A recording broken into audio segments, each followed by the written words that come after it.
نحمده ونصلي على رسوله الكريم اما بعد فاعوذ بالله من الشيطان الرجيم بسم الله الرحمن الرحيم لن تنالوا البر حتى تنفقوا مما تحبون وما تنفقوا من شيء فإن الله به عليم صدق اللہ العظیم۔ آج خلاصہ قرآن حکیم کے سلسلے میں چوتھے پارے کا خلاصہ بیان ہو رہا ہے۔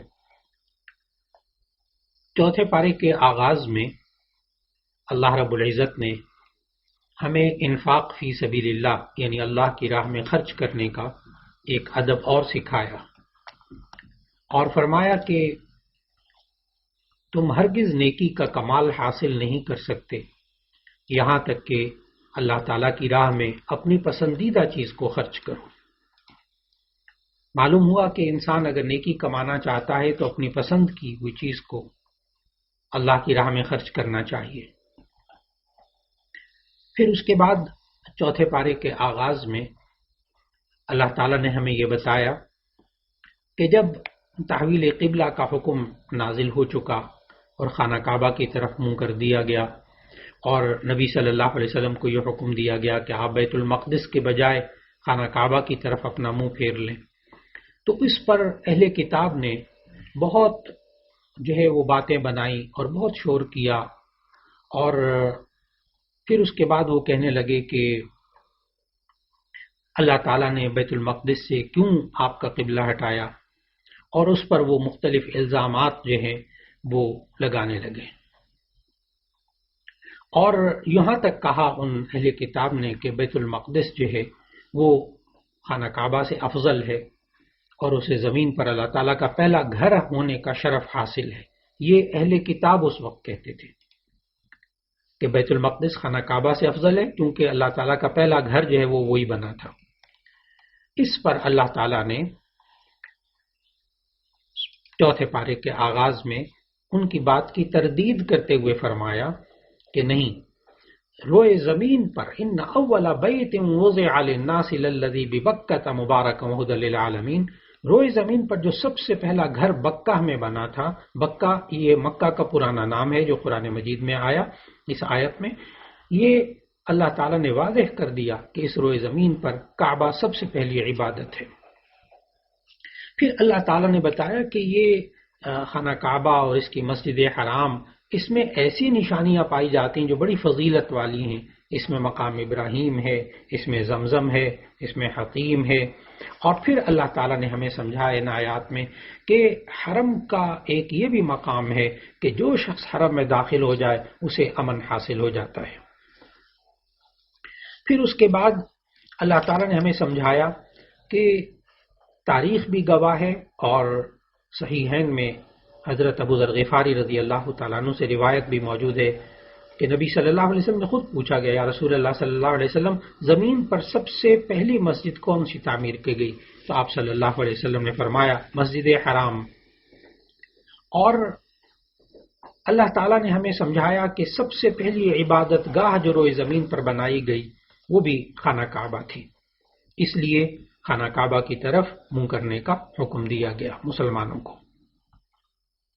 پھر اس کے بعد چوتھے پارے میں اللہ تعالیٰ نے مسلمانوں کو تقوی اختیار کرنے کا حکم دیا۔ یا ایھا الذین آمنوا اتقوا اللہ حق تقاتہ، اے ایمان والو تم اللہ سے ڈرو جیسے اس سے ڈرنے کا حق ہے۔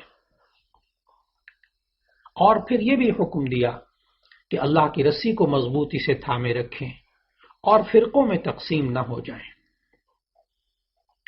یہاں ایک ذہن میں بات یہ آتی ہے کہ اللہ تعالیٰ سے ڈرنے کا حق یہ انسان کیسے ادا کر سکتا ہے؟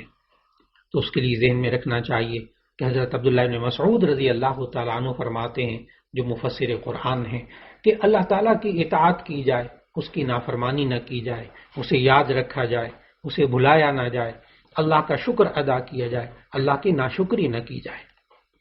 تو آسان الفاظ میں محدثین نے، مفسرین نے یہ بات لکھی کہ وہ شخص اللہ سے ڈرنے کا حق ادا کر دے گا کہ جس نے اللہ کی حلال کردہ چیز کو حلال سمجھا اور اللہ کی حرام کی ہوئی چیز کو حرام سمجھا، اس شخص نے اللہ سے ڈرنے کا حق ادا کر دیا۔ اور یہ کب تک کرنا ہے؟ زندگی کے آخری سانس تک. وَلَا تَمُوتُنَّ إِلَّا وَأَنْتُمْ مُسْلِمُونَ. پھر اس کے بعد چوتھے پارے کی ان آیات میں اللہ رب العزت نے سمجھایا کہ یہ امت مسلمہ تمام امتوں میں سے افضل اور بہترین امت ہے، اور اس کے افضل ہونے کی 3 وجوہات اللہ تعالیٰ نے بتائی. ایک تو یہ کہ یہ ان تمام چیزوں پر ایمان رکھتی ہے جن پر اللہ نے ایمان رکھنے کا حکم دیا. نمبر 2، یہ امت امر بالمعروف کرتی ہے یعنی نیکی کا حکم دیتی ہے. نمبر 3، یہ امت نہی عن المنکر کرتی ہے یعنی برائیوں سے دوسروں کو روکتی ہے. اور جب تک یہ امت یہ 3 خصوصیات پر عمل کرتی رہے گی، اللہ تعالیٰ ان خصوصیات کی بنا پر اس امت کو فضیلت عطا فرماتا رہے گا. اور اگر یہ امر بالمعروف نہی عن المنکر کو چھوڑ دے تو پھر ارشاد نبوی ہے، جامع ترمذی میں موجود ہے، سنن ابن ماجہ میں حدیث موجود ہے کہ نبی صلی اللہ علیہ وسلم نے فرمایا، اس ذات کی قسم جس کے قبضے میں میری جان ہے، تم نیکی کا حکم دیتے رہو اور برائی سے روکتے رہو، ورنہ ممکن ہے کہ اللہ تعالیٰ تمہارے اوپر اپنا عذاب مسلط کر دے، پھر تم اس سے دعائیں مانگو مگر تمہاری دعائیں قبول نہیں ہوں گی. اس لیے انسان کو زندگی میں نیکی کا حکم دیتے رہنا چاہیے، برائی سے روکتے رہنا چاہیے. یہ اس امت مسلمہ کی ایک خوبی ہے. اس لیے دعوت و تبلیغ انسان جب ایک انسان کا ذمہ ہے، فریضہ ہے کہ وہ اپنے فریضے کو، امر بالمعروف اور نہی عن المنکر کو، یہ انسان ادا کرتا رہے. پھر اس کے بعد چوتھے پارے کی آیت نمبر 118 میں اللہ تعالیٰ نے منافقین اور کفار سے قلبی دوستی لگانے سے منع کیا اور اس کی 4 وجوہات بتائیں. ایک وجہ یہ بتائی کہ یہ جو کفار اور منافقین ہیں یہ ہمیشہ تمہیں نقصان پہنچانے میں کوئی کوتاہی نہیں چھوڑتے. اور دوسری وجہ یہ بتائی کہ یہ کفار اور منافقین ہمیشہ دل سے یہ چاہتے ہیں کہ تمہیں دین اور دنیا کے اعتبار سے مصیبت اور پریشانی لاحق رہے. تیسری وجہ یہ بتائی کہ ان کے چہروں اور ان کی باتوں سے تمہارے لیے بغض اور عداوت ظاہر ہوتا ہے. اور چوتھی وجہ یہ بتائی کہ کفار و منافقین سے دوستی نہ رکھو، کیونکہ ان کے دلوں میں جو بغض اور حسد چھپا ہوا ہے وہ ان کی ظاہری باتوں سے کہیں زیادہ سخت ہے. ظاہری طور پر وہ آپ کا ساتھ دینے کی باتیں کریں گے، لیکن اللہ تعالیٰ نے ہمیں سمجھایا کہ کفار اور منافقین سے دوستی مت رکھنا. پھر اس کے بعد آیت نمبر 123 سے اللہ تعالیٰ نے غزوہ بدر کا ذکر کیا کہ منافقوں کو رازدار اور دلی دوست بنانے سے منع کرنے کے بعد اللہ تعالیٰ نے جب غزوہ بدر کا ذکر کیا، جس میں تمام اسلامی غزوات میں ایک بہترین غزوہ اور بڑی شان کا غزوہ ہونے کا اعزاز حاصل ہے، کہ جس کے شرکاء نے خود جرأت اور بہادری کی مثالیں قائم کی اور اللہ تعالیٰ کی قدرت اور غیبی مدد کو اپنی آنکھوں سے مسلمانوں نے دیکھا. مسلمانوں کی تعداد بہت تھوڑی تھی غزوہ بدر میں، اسلحہ نہ ہونے کے برابر تھا. اس غزوے سے 2 بڑے سبق مسلمانوں نے سیکھے تھے. پہلا یہ کہ جنگ میں فتح صرف اسلحے کی زیادتی اور افرادی قوت کی زیادتی کی بنا پر حاصل نہیں ہو سکتی، بلکہ ہمیشہ جنگ میں فتح انسان کے ایمان، یقین، اتباع اور استقامت کے نتیجے میں فتح نصیب ہوتی ہے. اور دوسری بات غزوہ بدر سے جو سبق ملتا ہے وہ یہ کہ تمام مسلمان جب تک حق پر ثابت قدم رہیں گے، اللہ کی رسی کو مضبوطی سے یعنی قرآن مجید کو مضبوطی سے تھامے رکھیں گے، اللہ کی مدد ان کو حاصل رہے گی اور وہ غالب رہیں گے. اس کے بعد آیت 155 سے اللہ تعالیٰ نے غزوہ احد کا ذکر شروع کیا. اور غزوہ احد جو ہے اس کا اتنا تفصیل سے اللہ تعالیٰ نے چوتھے پارے میں ذکر کیا ہے کہ تقریباً 55 آیات پر مشتمل ہے، کہ جس میں غزوہ جو ہے احد کا اللہ تعالیٰ نے ذکر فرمایا. ان آیات میں اللہ تعالیٰ نے شکست کے اسباب اور حکمتیں بیان کی ہیں، اور تنقید بھی ہے، تعریف بھی ہے. اور جو ہم جب غزوہ احد کا اختصار کے ساتھ مطالعہ کرتے ہیں تو معلوم ہوتا ہے کہ تاریخ اسلام میں غزوہ بدر میں قریش ذلت آمیز شکست سے دوچار ہوئے تھے۔ انہوں نے شکست کا انتقام لینے کے لیے بھرپور تیاری کے بعد شوال سن 3 ہجری میں ابو سفیان کی قیادت میں مدینہ منورہ پر چڑھائی کر دی تھی۔ اس وقت قریش کا لشکر 3000 جنگجوؤں پر مشتمل تھا۔ قریش کے اندر 3000 اور 200 گھڑ سوار تھے، 700 زرہ پوش تھے، 3000 اونٹ تھے، 500 عورتیں بھی ساتھ تھیں، اور اس کے مقابلے میں اسلامی لشکر کے اندر قریش کے 3000 لشکر کے مقابلے میں مسلمانوں کی تعداد صرف 700 تھی۔ نبی صلی اللہ علیہ وسلم نے حضرت عبداللہ ابن جبیر رضی اللہ تعالیٰ عنہ کی قیادت میں 50 تیر اندازوں کا ایک دستہ جو عقب میں پہاڑی تھی اس پر متعین فرما دیا، جس کو آج بھی جبل الرمات کے نام سے یاد کیا جاتا ہے۔ آپ صلی اللہ علیہ وسلم نے ان 3 اندازوں کو جو دستہ تھا پورا، اس کو تاکید فرما دی تھی کہ فتح ہو یا شکست ہو، کسی صورت میں بھی آپ نے یہاں سے نہیں ہٹنا۔ لیکن نبی صلی اللہ علیہ وسلم نے اس کے بعد جب مجاہدین کو میدان میں پھیلا دیا اور قریشی لشکر کے ساتھ مقابلہ شروع ہوا تو اس کے لیے اپنے سواروں کو استعمال کرنا ممکن نہ رہا۔ انفرادی مقابلوں میں قریش کے 8 جھنڈا اٹھانے والے علم بردار جو تھے وہ قتل ہو گئے، جس سے قریشی لشکر کی ہمتیں پست ہو گئی۔ قریشی لشکر کی شکست دے کر جبل الرمات کے تیر اندازوں نے بھی اپنی جگہ چھوڑ دی اور 10 مجاہدین کے سوا باقی سب مال غنیمت جمع کرنے میں مصروف ہو گئے۔ دیکھا کہ شکست ہو گئی ہے، اب مال غنیمت جمع کر لیں۔ اس درمیان اس وقت تک خالد بن ولید جو ابھی تک اسلام انہوں نے قبول نہیں کیا تھا اور قریش مکہ کی طرف سے آئے تھے، تو خالد بن ولید جو اب تک وہ پیچھے سے حملہ کرنے میں ناکام رہے تھے، انہوں نے یہ موقع ہاتھ ان کے آ گیا۔ انہوں نے دیکھا کہ جبل رمات پر موجود جو چند تیر انداز ہیں وہ اپنی جگہ موجود نہیں ہیں، تو انہوں نے اس طرف جانب سے حملہ کر دیا۔ اسلامی فوج اس وقت اس حملے سے غافل تھی۔ ادھر جب بھاگتے ہوئے قریشی جو تھے سپاہیوں کو اس حملے کی خبر ملی تو وہ بھی جو ابھی شکست سے دوچار ہو رہے تھے وہ پھر دوبارہ واپس آ گئے۔ تو اس طرح اسلامی لشکر 2 طرف سے حملے کا شکار ہوا، اور ایک چھوٹی سی کوتاہی کی وجہ سے مسلمانوں کی جو فتح تھی وہ شکست میں بدل گئی۔ اس میں جانی نقصان بھی ہوا۔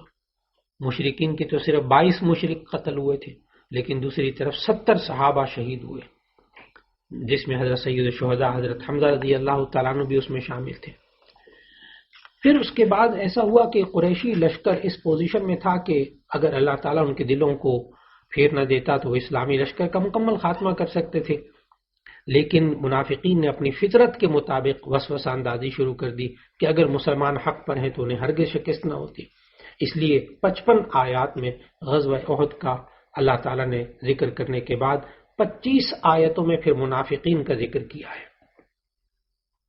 اصل میں احد کے شہداء کی تدفین سے فارغ ہونے کے بعد نبی صلی اللہ علیہ وسلم کو اطلاع ملی کہ ابو سفیان کو روحا کے مقام پر پہنچ کر اپنی اس غلطی کا احساس ہوا ہے کہ میں جنگ میں جس طرح مجھے کرنا چاہیے تھا وہ کیے بغیر میں واپس آیا ہوں، اپنے ساتھیوں کی ملامت کی وجہ سے دوبارہ مدینہ منورہ پر حملہ آور ہونا آ رہا ہے۔ تو آپ صلی اللہ علیہ وسلم نے اس کے ارادے کی خبر سن کر قریشی لشکر کے تعاقب میں آپ چل پڑے، اور تعاقب میں صرف انہی مجاہدین کو اجازت ہے جو کہ کل جنگ میں شریک تھے۔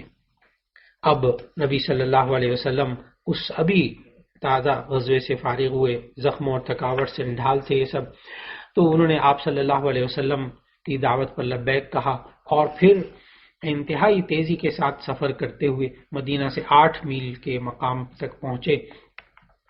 اللہ تعالیٰ نے مشرکین کے دلوں میں رعب ڈال دیا اور وہ تیزی سے مکہ کی جانب روانہ ہو گئے۔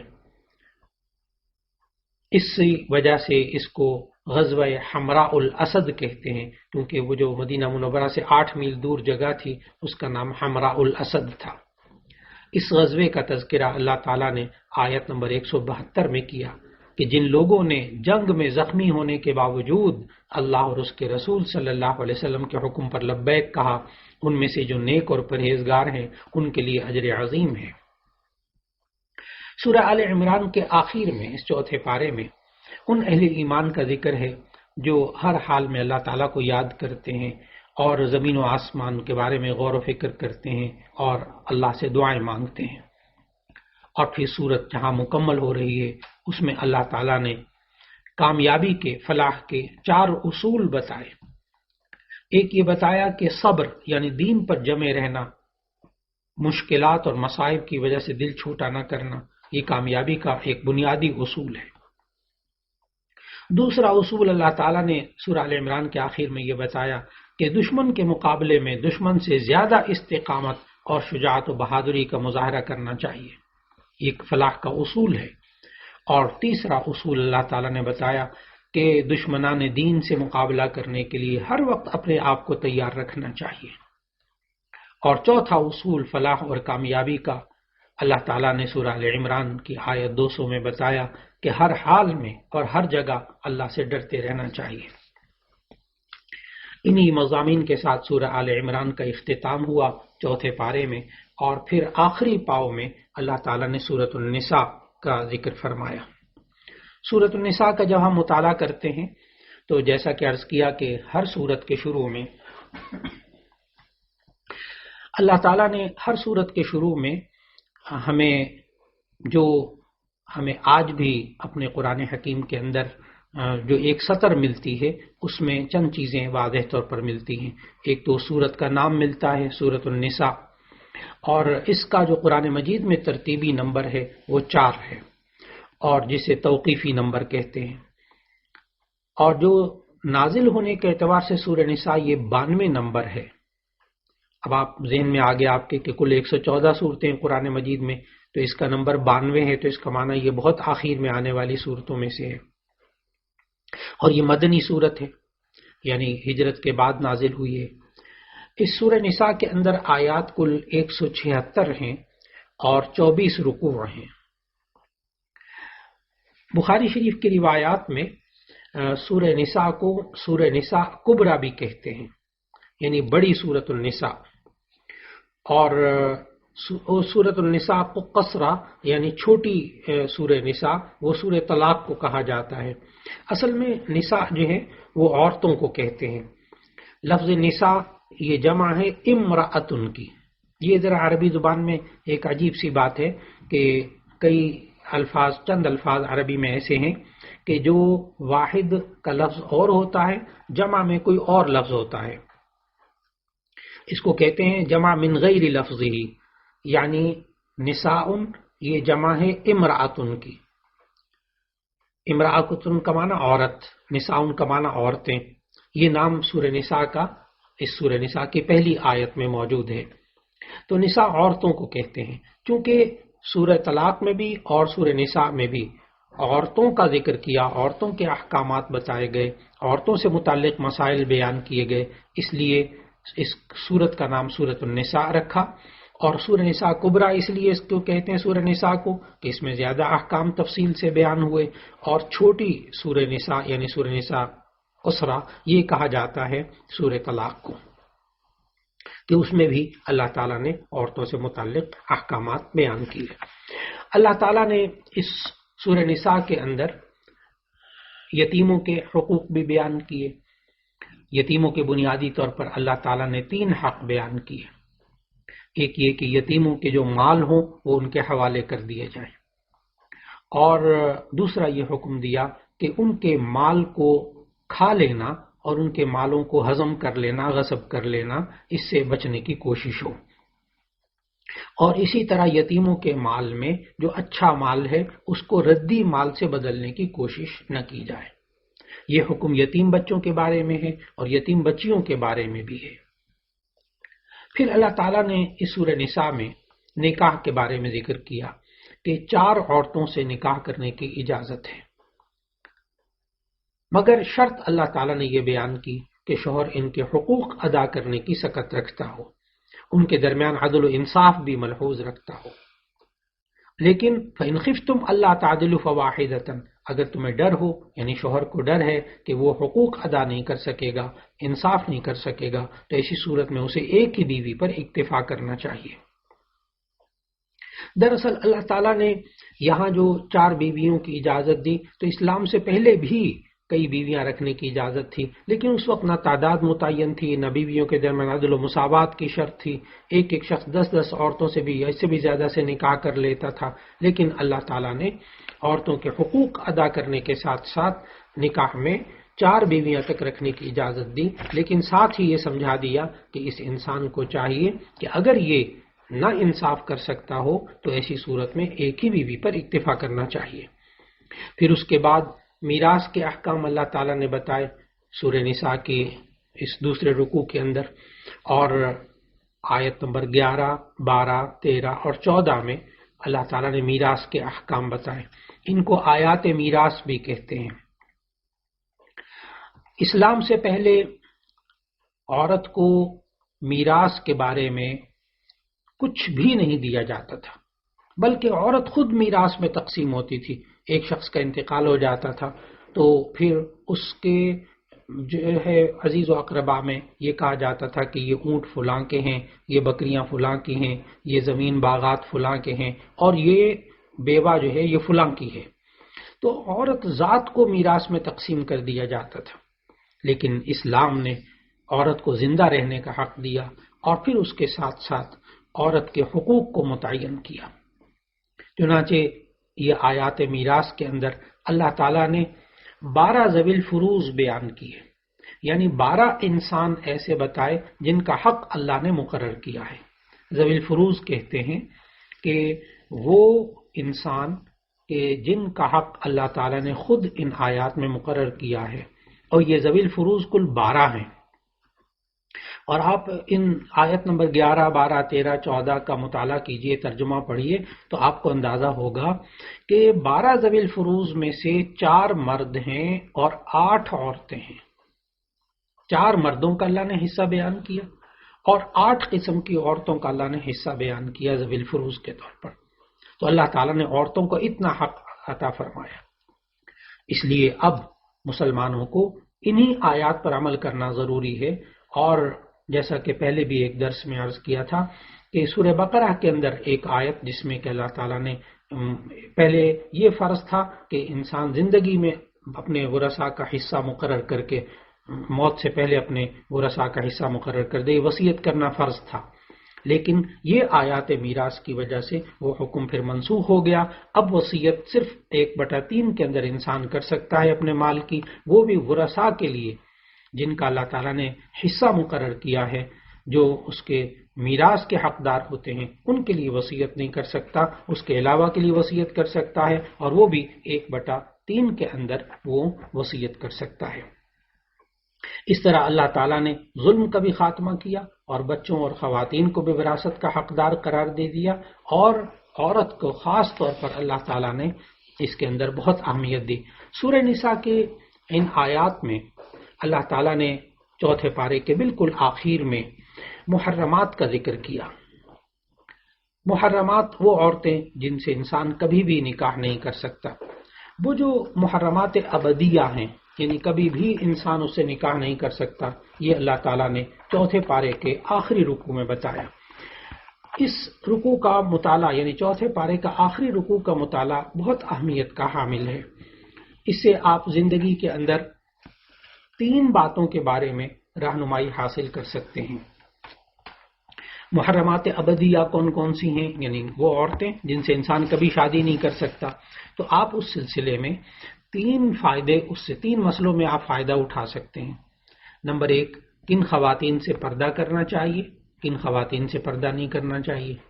پردے کا مسئلہ آپ کو معلوم ہوگا، آج کل لوگ یہ بہت سوال کرتے ہیں کہ جی کس کس خاتون سے پردہ ضروری ہے، کون محرم ہوتا ہے۔ اسی طرح کن عورتوں سے شادی کرنا جائز ہے اور کن عورتوں سے شادی کرنا ناجائز ہے، یہ والی بات بھی سمجھ میں آ جاتی ہے۔ نمبر 3، حج اور عمرے میں عام طور پر بہت سے لوگ سوال کرتے ہیں کہ جی فلاں خاتون فلاں مرد کے ساتھ جا سکتی ہے کہ نہیں، وہ اس کا رشتہ دار ہے، محرم بنتا ہے کہ نہیں بنتا۔ تو ایک پردے کے بارے میں، ایک شادی کے بارے میں، ایک حج اور عمرے میں محرم ساتھ جو جاتا ہے، اس کے لیے یہ 4 پارے کا آخری رکوع بہت اہمیت کا حامل ہے۔ اس میں اللہ تعالیٰ نے ہمیں، اس کی صرف آپ تلاوت کر لیجئے اور ترجمہ پڑھیے تو انشاءاللہ العزیز آپ کو سارے رشتے بڑی آسانی سے سمجھ میں آ جائیں گے۔ اللہ تعالیٰ نے ارشاد فرمایا کہ محرمات ابدیہ یعنی وہ عورتیں جو انسان کے لیے حرام ہیں، ان میں ایک حرمت علیکم امہاتکم، تمہاری مائیں تم پر حرام ہیں۔ ماں جو ہے وہ حرام، اس سے شادی نہیں ہو سکتی، اس لیے ماں سے پردہ بھی نہیں ہوگا، اور ماں کو حج عمرے میں ساتھ ماں کے ساتھ بندہ جا سکتا ہے بیٹا۔ نمبر 2 وبناتکم، تمہاری حقیقی بیٹیاں، بیٹی یہ بھی محرم میں سے، یہ محرمات ابدیہ میں سے۔ نمبر 3 اخواتکم، تمہاری بہنیں، حقیقی بہنیں، یہ بھی محرمات ابدیہ میں سے۔ نمبر 4 عماتکم، عماتکم، عماتکم تمہاری پھوپھیاں۔ یہاں ذکر کرتا چلوں کہ جب آپ عربی ڈکشنری کے اندر، لغت کے اندر دیکھیں گے تو آپ کو معلوم ہوگا کہ عمتن یہ عربی کے اندر پھوپھی کو بھی کہتے ہیں، یعنی والد کی بہن، اور یہ تائی چچی کو بھی کہتے ہیں عمتن۔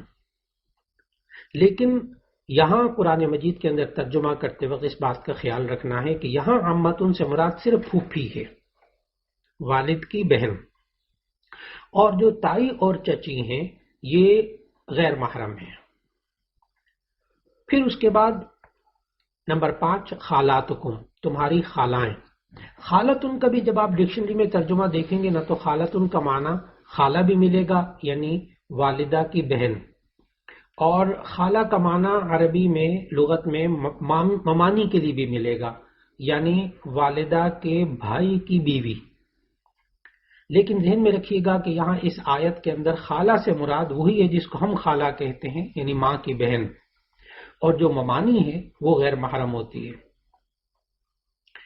نمبر 6 وبنات الاخی، آپ کی بھائی کی بیٹیاں یعنی بھتیجی، یہ بھی محرمات میں سے ہے، اس سے بھی پردہ بھی نہیں ہوگا، یہ حج عمرے میں بھی جا سکتی ہیں، ان سے شادی نہیں ہو سکتی۔